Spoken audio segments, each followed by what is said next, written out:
jamaah, buat yang baru bergabung hari ini kita sedang membahas tema amalan agar Allah tersenyum pada kita. Nah tadi sudah ada 3 amalan nih yang kita bahas. Yang pertama adalah berzikir dan berdoa saat memasuki pasar. Yang kedua orang yang senantiasa beristighfar. Dan yang ketiga adalah laki-laki yang bangun di sepertiga malam untuk tahajud. Masya Allah. Dan masih banyak lagi nih, kita langsung bahas aja yuk. Tapi sebelum itu tonton video tayangan dulu nih. Ini dia video tayangannya. Menyentuh hati, viral momen ibu meneteskan air mata sambil suapin anak-anaknya saat berkumpul sama keluarga. Sebuah video memperlihatkan suasana mengharukan. Bila melihatnya, betapa tidak sebuah tradisi keluarga satu ini mempertontonkan kedekatan seorang ibu dengan anak-anaknya. Ibu ini tengah menyuapi satu persatu dari 4 anak yang saat acara kumpul keluarga. Terlihat keempat anaknya itu berbaris mulai dari anak yang paling tua hingga sampai yang bungsu. Suasana mengiris air mata karena sang ibu tersebut tampak sedang memegang sepiring makanan. Kemudian satu persatu anaknya tampak melakukan sungkeman yang juga disuapin oleh sang ibu. Pada saat momen itulah baik sang ibu dan juga anaknya tak kuasa menahan rasa sedih hingga saling meneteskan air mata sambil memeluk ibunya. Masya Allah Ustaz, terharu yang lihatnya. Terharu banget.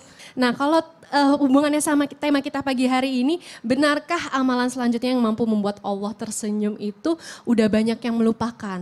Nah amalan apa ya kira-kira? Silahkan Ustaz penjelasannya. Makasih banyak izin Habib dan Ustaz Sams. Baik kepada semua jamaah yang dimuliakan oleh Allah yang lagi nonton untuk menunggu amalan berikutnya supaya Allah tersenyum tertawa kepada kita, mau tahu? Yang keempat. Amalan yang keempat yang bisa membuat Allah tersenyum bahkan tertawa pada kita adalah membahagiakan orang tua, khususnya ibu.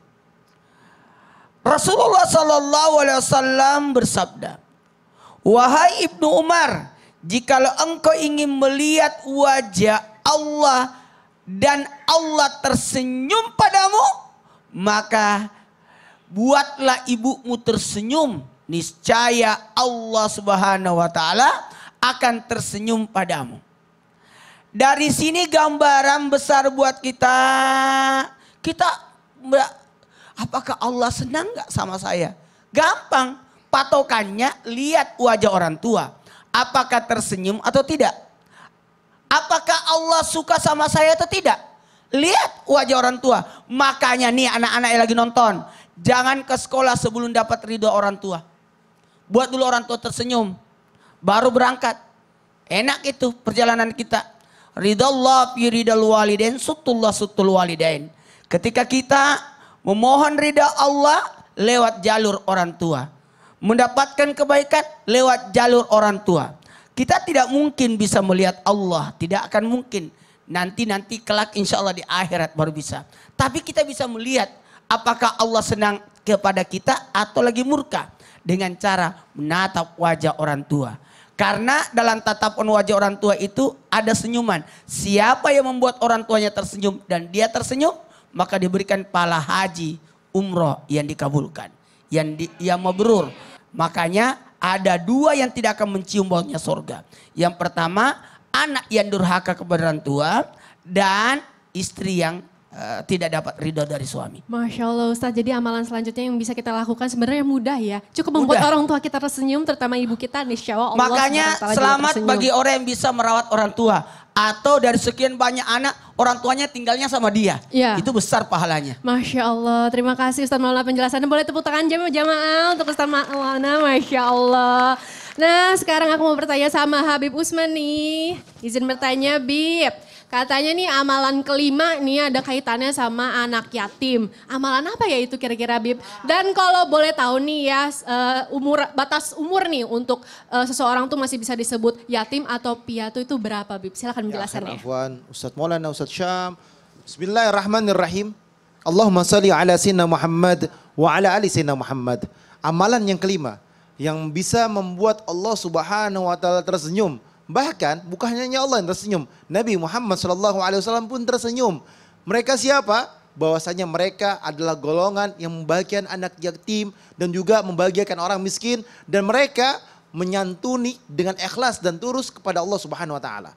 Dalam hadis dijelaskan bahwasanya anna wa kafil yatim hakadha wa sara bisababa wal wusta faraja bainahuma syai'an. Bukan hanya tersenyum. Rasulullah bukan hanya tersenyum, tapi Rasulullah berdampingan jalannya bersama dengan mereka wa kafil yatim, orang yang menjaga anak yatim, orang yang membina anak yatim, orang yang merawat anak yatim, orang yang mengurus anak yatim, orang yang memberikan daripada hasil jerih payahnya diberikan untuk anak yatim. Dan mereka berjalan bersama Nabi Muhammad SAW seperti jari tunjuk dengan jari tengah, berjalan bersama Nabi Muhammad SAW kemana? Ke surganya Allah Subhanahu Wa Taala pada hari kiamat nanti. Dalam hadis juga dijelaskan bahwasanya Nabi Muhammad SAW menjelaskan sebaik-baiknya rumah kaum muslimin jika di dalamnya ada anak yatim yang diperlakukan secara baik, diperlakukan secara santun, dan seburuk-buruk rumah adalah yakni mereka yang memiliki anak yatim diperlakukan dengan cara yang tidak baik, dengan cara yang buruk ataupun cara yang kasar.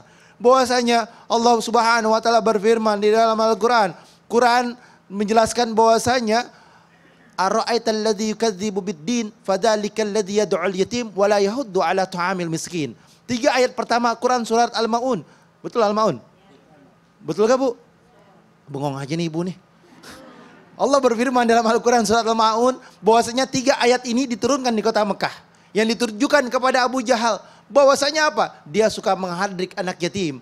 Bahwasanya siapa orang yang menghadrik anak yatim, orang yang berbuat kasar kepada anak yatim, dikatakan dia adalah pendusta agama. Dia adalah orang yang berdusta. Orang yang menghadrik anak yatim, orang yang berbuat buruk terhadap anak yatim, dan mereka tidak mau memberikan makan kepada orang fakir ataupun miskin, maka dia adalah seburuk-buruknya manusia. Nah sekarang ditanya nih, berapa sih usia anak yatim? Yang dikatakan mereka waladul yatim adalah mereka sampai usia balik. Jadi kalau misalkan baliknya berapa tuh? Kira-kira perempuan itu 9-10 tahun. Nah itu sampai usia itu. Nah kalau misalkan dikatakan laki-laki 17-16 sampai usia itu. Tapi banyak ulama yang menjelaskan juga bahwasanya yang dikatakan anak yatim adalah mereka yang memenuhi daripada pendidikan sekolahnya sampai kebutuhan daripada kehidupannya ketika mereka memiliki akal dan mereka sudah bisa bekerja dan mampu mapan secara mandirinya, barulah dikatakan mereka sudah lepas dikatakan anak yatim. Tapi terpenting adalah anak yatim itu kira-kira SMP, SMA lah, ya kan? Kalau zaman sekarang ini kira-kira SMP, SMA, lepas dari SMP, SMA karena cukup untuk dibiayain sampai SMA, maka dikatakan berarti dia sudah dewasa, berakal untuk bisa mencari daripada harta untuk pribadinya. Tapi boleh gak kalau misalkan sampai dia kuliah? Oh boleh. Berarti memberikan pendidikan terhadap anak yatim tersebut untuk mendapatkan daripada ilmu agamanya Allah. Dan dia dikatakan berarti Allah menjamin mereka menuntut ilmunya Allah. Dan mereka yang memberikan rizkinya untuk menuntut ilmunya Allah. Dan Allah jamin rizkinya. Jadi kalau dijelaskan bahwasanya mereka manusia yang memberikan harta untuk biaya sekolah, pahalanya beda lagi. Masya Allah mengalir ya. Mengalir, Ya, rezekinya lebih banyak. Jadi amalan yang mampu membuat Allah tersenyum selanjutnya adalah membahagiakan anak yatim dan fakir miskin. Betul. Terima kasih Masya Habib Allah. Usman penjelasannya, boleh tepuk tangan dong jamaah. Masya Allah. Nah sekarang aku mau bertanya sama Ustadz Syam. Izin bertanya Ustadz. Baik. Katanya amalan yang keenam nih ada kaitannya dengan tidak kikir. Kikir tuh apa sih? Nginiin kuku ya? Oh bukan ya, Itu beda beda lagi ya. lagi. Oh iya, jadi maksudnya seperti apa nih yang Kikir tuh bakhil. Oh gitu. Kalau gitu penjelasannya silakan dong Ustadz. Kita Habib Usman, Ustadz Maulana, Betari, jamaah di studio serta jamaah di rumah. Kita buka dulu Al-Quran surah Al-Hasyr ayat 9. A'udzu billahi minasy syaithanir rajim. Bismillahirrahmanirrahim. والذين تبوأوا الدار والإيمان من قبلهم يحبون من هاجر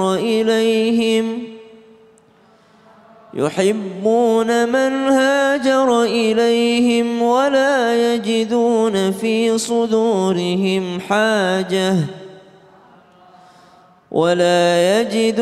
في صدورهم حاجة مما أوتوا ويؤثرون على أنفسهم ولو كان بهم خصاصة ومن يوق شح نفسه فأولئك هم المفلحون. Ayat ini menceritakan tentang karakteristik sahabat Nabi Shallallahu Alaihi Wasallam radhiyallahu anhum ajma'in. Semoga kita bertemu dengan para sahabat nanti di surganya Allah Subhanahu Wa Taala. Karakteristik mereka itu tidak ada sama sekali kebakhilan pada dirinya. Kenapa? Karena mendapatkan pendidikan langsung dari baginda Nabi Shallallahu Alaihi Wasallam, manusia paling dermawan di atas muka bumi. Jadi kalau dikatakan manusia yang paling dermawan siapa? Baginda Nabi Shallallahu Alaihi Wasallam. Lalu setelah Nabi ada siapa? Ada sahabat-sahabat Nabi Shallallahu Alaihi Wasallam yang akhirnya menyebabkan ayat ini turun. Suatu ketika ada daripada kaum muhajirin dari kota Makkah menuju Madinah. Mereka ini yang ke kota Madinah ini adalah mereka nggak bawa apa-apa, nggak bawa harta, nggak bawa makanan, nggak bawa apa-apapun. Lalu setibanya kepada baginda Nabi SAW, Nabi SAW menawarkan kepada sahabat Ansar. Sahabat Ansar itu adalah sahabat yang sudah ada di Madinah pada saat itu yang siap-siap menyambut mereka. Tapi sahabat Ansar ini nggak semuanya kaya. Lalu kata Nabi SAW, saya punya tamu dari Makkah, mereka adalah muhajirin, siapa di antara kalian yang akan memberikan makan kepada mereka? Karena pada saat itu tentu saja Nabi juga nggak mempunyai apa-apa untuk dikasih makan kepada tamunya ini. Maka ada seorang sahabat yang mengangkat tangan, saya ya Rasulullah suruh datang ke rumahku saja, makan di rumahku, ada makanan di rumah. Ketika tiba di rumahnya, ternyata istrinya berkata, hei kenapa kau panggil ke rumah? Nggak ada makanan, buat kita aja nggak cukup, buat anak-anak nggak cukup, lah ini ada tamu. Maka sahabat ini pun berkata kepada istrinya, gini aja, kalau anak-anak sudah lapar, berusahalah untuk menidurkan mereka. Suruh bobo aja, Nina boboin supaya mereka tidur. Lalu kita bagaimana? Gampang, nanti kita duduk bersama tamu-tamu kita, setelah makanan dihidangkan kita matiin lampunya. Lalu kita pura-pura makan di hadapan mereka. Kita pura-pura kenyang di hadapan mereka.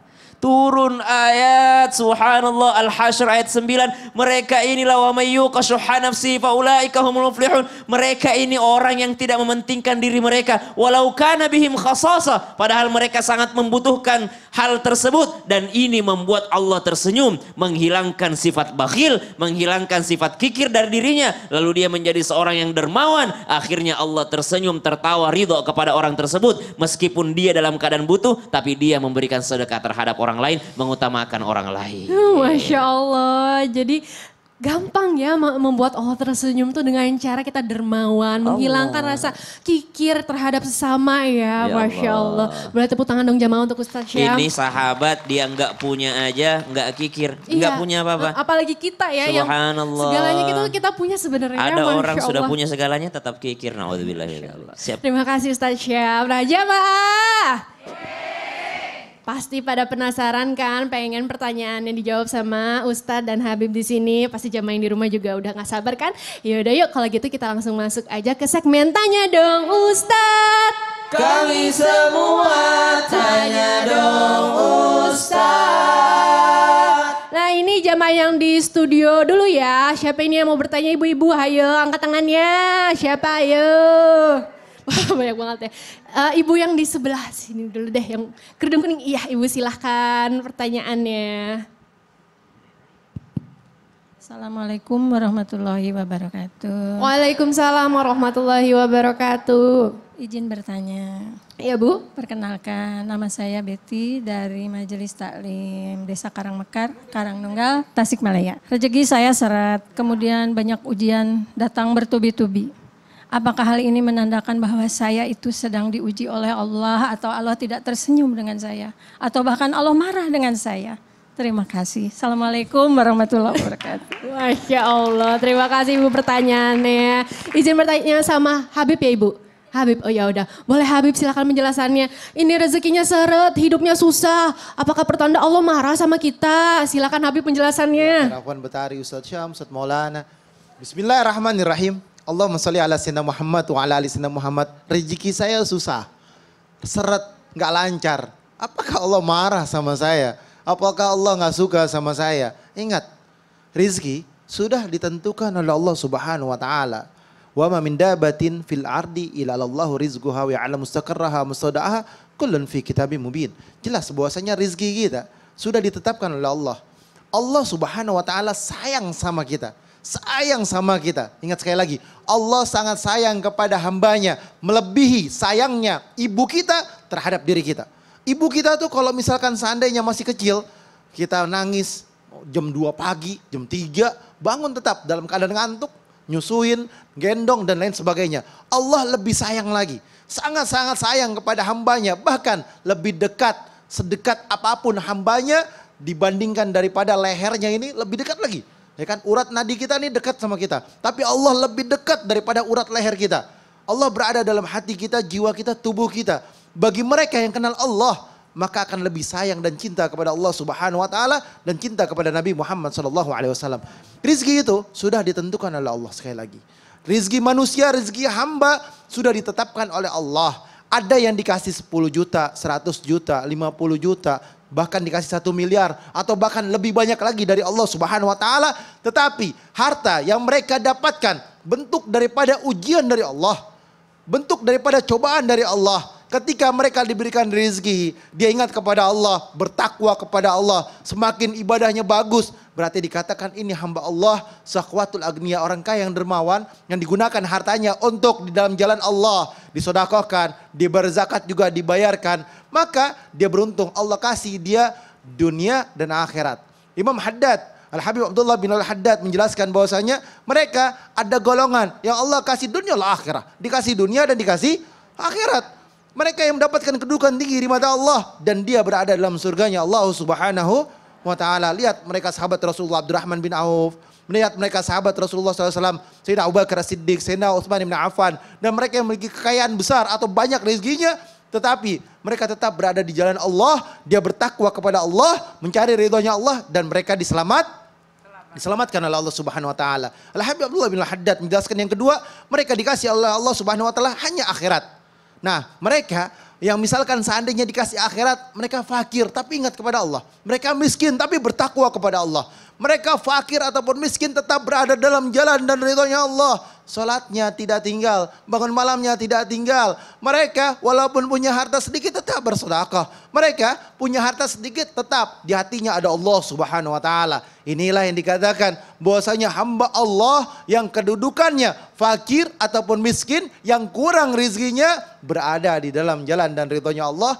Ini hamba Allah yang disayang. Allah pun tersenyum kepada hamba tersebut. Allah pun tabasama, tersenyum. Aku kasih bagianmu nanti di dalam akhiratku, kata Allah. Di dalam surgaku mendapatkan apa? Kedudukan yang tinggi di mata Allah. Bangunan yang luas, harta yang luar biasa nanti di sana, kenikmatan yang abadi di dalamnya. Mereka yang sudah Allah kasih kenikmatan, bahwasanya mereka memiliki apapun yang sudah tercatat daripada nama-nama mereka. Mereka golongan manusia yang dikasih akhirat Allah. Mereka punya kedudukan, mungkin fakir, mungkin miskin, mungkin dikatakan mereka orang kaya yang katakan, oh ini orang hina nih. Enggak hina mereka. Tapi mereka punya kedudukan yang besar, yang tinggi di mata Allah Subhanahu wa taala. Yang dikatakan di dunia enggak punya apa-apa, tapi di akhirat hartanya berlimpah. Ini yang Masya Allah. Fakir miskin bertakwa kepada Allah, Allah melihatnya tersenyum. Karena apa? Allah enggak mau kasih dia harta yang banyak, takut kalau hartanya banyak dia maksiat ataupun berbuat dosa, berarti Allah sayang sama hamba itu. Masya Allah, Ibu cukup jelas ya penjelasannya dari Habib. Alhamdulillah, terima kasih banyak Habib penjelasannya. Ustadz Maulana, boleh kemari dong, Iya dong. Benin Betari. Ya. Nah Ustadz. Karena sudah ada 6. Iya, tadi yang udah membuat ada 6. Allah tersenyum. Udah banyak ya, boleh deh disebutin. 1. Yang pertama, berdoa dan berzikir saat masuk pasar. Yang 2. kedua, selalu beristighfar. 3. Laki-laki yang bangun di sepertiga malam untuk tahajud. 4. Orang yang membahagiakan orang tua khususnya ibu. 5. Orang yang membahagiakan fakir miskin dan anak yatim. 6. Dermawan terhadap sesama. Masya Allah. Tapi masih ada lagi kayaknya ya Ustaz. Masih ya? ada 3 lagi. 3 lagi ya, sudah deh. Kalau gitu jamaah di rumah jangan kemana-mana ya. Tetap di Islam itu indah. Jamaah, oh jamaah. Alhamdulillah.